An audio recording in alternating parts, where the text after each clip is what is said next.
Hello guys, in this video, I will show you how to root LDPlayer using Magisk. Also, this video is for education purpose only.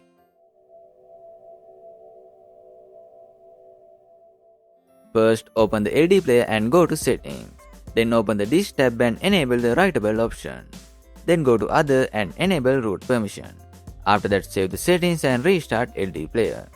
While it's restarting, open your browser and search for Kitsune Mask GitHub on Google. Then open the GitHub page and download the latest APK. Once LDPlayer has started, click the APK button and install Kitsune Mask.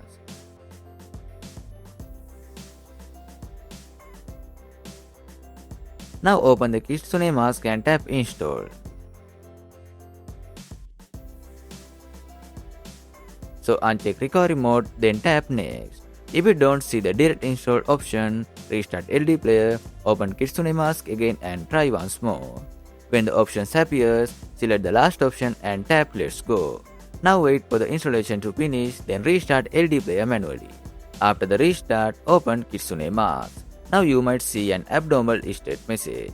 Don't worry, we can fix that. So open the Play Store and sign in with your Google account. Then install Explorer and open it.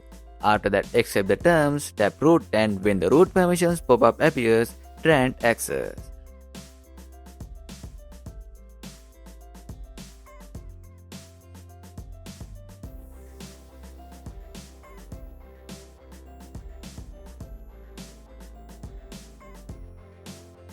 Next, open the bin folder and find the SU folder.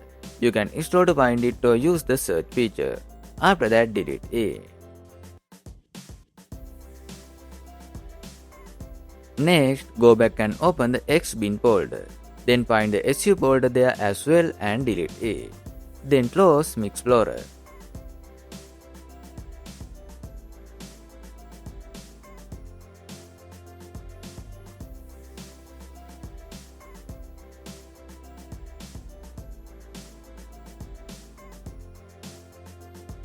Now open Kitsune Mask again. The abnormal state message should be gone and you can use the app without any issues. You should also see a Explorer listed under the superuser section, which means root access is working properly. I hope this video helped you. If it did, don't forget to like the video and subscribe to the channel. Thanks for watching.